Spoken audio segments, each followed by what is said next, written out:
Hello everyone, welcome to Civil Step.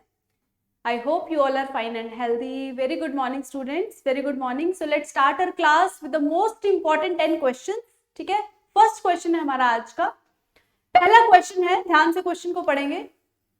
Question है the cardinal principle of learner centred education are. अब देखो learner centred की यहाँ बात की गई है. ठीक है, लर्नर सेंटर्ड, एक होता है टीचर सेंटर्ड, एक होता है लर्नर सेंटर्ड. ठीक है, जहां पर group discussion, two way communication, two way interaction होती है, राइट. ठीक है, तो क्या आंसर आएगा? Learning by doing. प्रिंसिपल बताना है mainly, cardinal principle of learner centred education, learning by doing, both. ठीक है, बोथ कौन कौन से? Learning by living, none of these. Yes, क्या आंसर आएगा? What is the right answer? Right answer according to this question that learner centred. Yes, learner centred, बिल्कुल ठीक, B is the right option. ठीक है, दोनों ही, learning by doing as well as learning by living. Okay, ठीक है, तो B is the right option.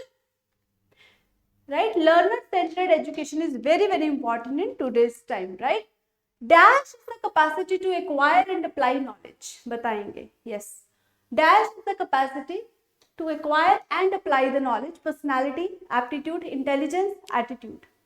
ठीक है, नॉलेज को अप्लाई करना, एक्वायर करना. तो क्या होता है ये? पर्सनालिटी बोलते हैं? बिल्कुल भी नहीं. एप्टीट्यूड नहीं, एटीट्यूड भी नहीं. Intelligence, this is the definition of intelligence. Intelligence is the capacity to acquire and apply knowledge. ठीक है, राइट. तो C is the right option. Intelligence क्या है?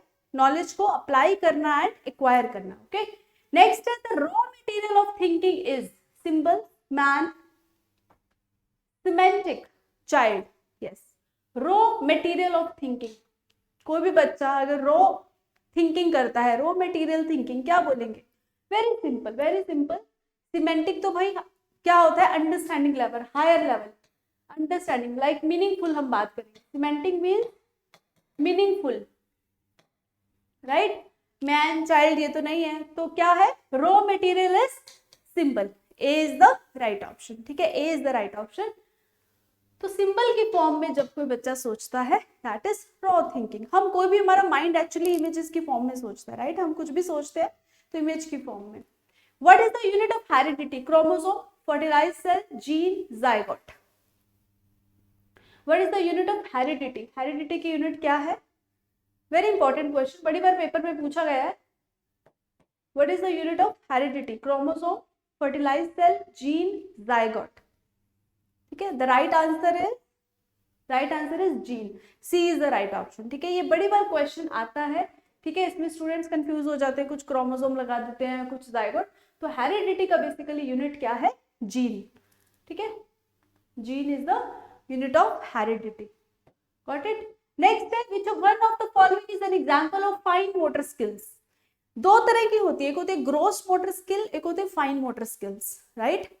तो हमें बताना है fine motor skills.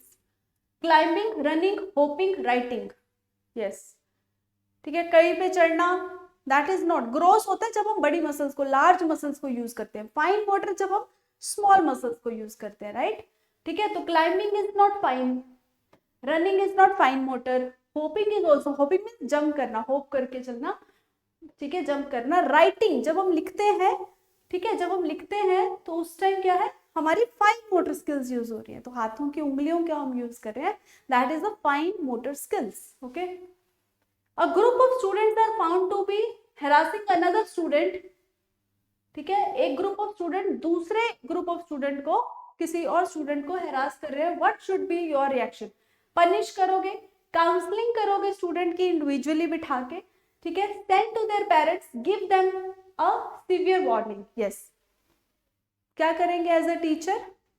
As a teacher punish तो बिल्कुल भी नहीं. देखो, नेगेटिव हमने इलिमिनेट करना है, राइट. ठीक है, सेंड टू देयर पेरेंट्स, तो हमने अपने लेवल पे फिर क्या किया? कुछ भी नहीं. Give them a severe warning, ये भी नेगेटिव हो गया. तो counselling is the best solution. ठीक है, B is the right option. Counselling करना इज वेरी वेरी इंपॉर्टेंट. ठीक है, टाइम टू टाइम बच्चे की सोशल, मेंटल, इमोशनल हेल्थ के लिए बहुत इंपॉर्टेंट है. What is meant by schema? Schema क्या है? चंकिंग मैकेनिज्म, चंकिंग क्या होता है? चंकिंग होता है लार्ज डिजिट को, मान लो कुछ भी है 9 4 6 7, ठीक है 8, तो अब क्या है, टुकड़ों में तोड़ के चीजों को याद करना, दैट इज चंकिंग, ठीक है, that is chunking. But organised packets of information stored in long term memory, schema क्या है, मेंटल स्ट्रक्चर्स हैं जो हम अपनी मेमोरी में स्टोर करके रखते हैं। लर्निंग टेक्निक्स, टेक्निक तो नहीं है, ठीक है। और कौन सी थ्योरी से लिया गया है ये, कौन सी थ्योरी से लिया गया है स्कीमा टर्म, कौन सी थ्योरी से? पियाजे, जीन पियाजे, ठीक है, जीन पियाजे, ये भी पेपर में आता है, राइट। डिफेंस मैकेनिज्म, ये तो फ्रॉइड का कॉन्सेप्ट है, ठीक है, सिगमंड फ्रॉइड ने दिया। तो आपको पता हो कौन से साइकोलॉजिस्ट ने किस टर्म की मेनली बात की है।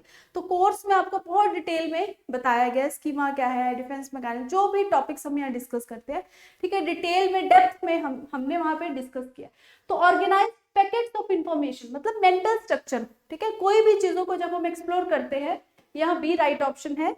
देखिए कोई भी चीज को जब हम एक्सप्लोर करते हैं एज एन एडल्ट भी, हम कहीं नई जगह पे जाते हैं, हम एक्सप्लोर करते हैं चीजों को, नई नई चीजों को देखते हैं, तो हमारे माइंड में एक स्कीमा बन जाता है, एक मेंटल स्ट्रक्चर फॉर्म हो जाता है, right, that is the schema. Clear? जितना ज्यादा हम इन्वायरमेंट को एक्सप्लोर करते जाएंगे उतना ज्यादा हमारे माइंड में स्ट्रांगली स्कीमास बनते जाएंगे, मेंटल स्ट्रक्चर्स फॉर्म होती जाएंगी, राइट।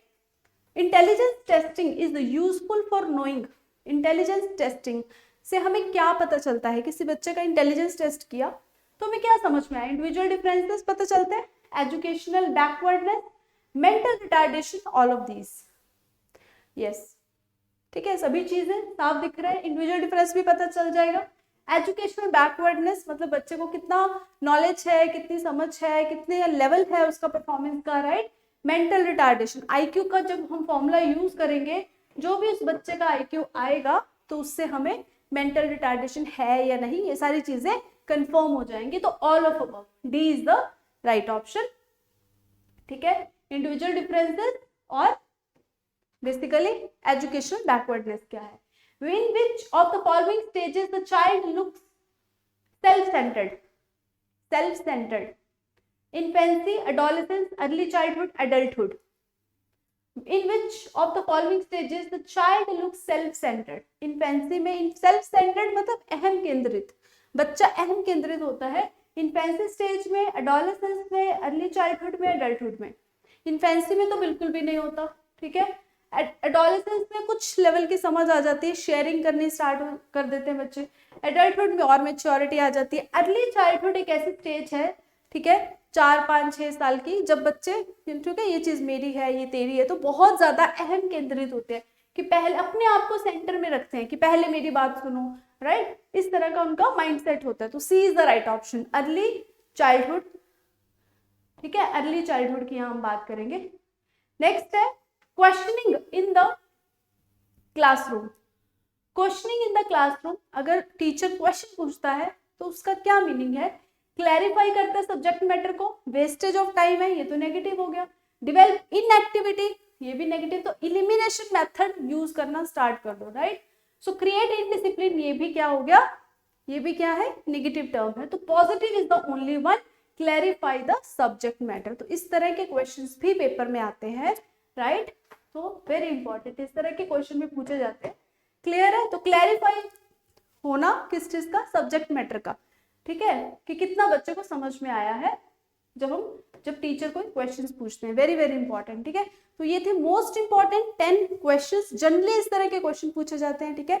कुछ हमने PYQs के भी लिए हैं, और मिलते हैं नेक्स्ट क्लास में नए क्वेश्चंस के साथ। आई होप आप सबको समझ आ गया होगा, ठीक है। और डिटेल जानने के लिए again you can join our course. Clear? ठीक है, चलो मिलते हैं नेक्स्ट क्लास में नए MCQs के साथ। Till then goodbye, have a nice day.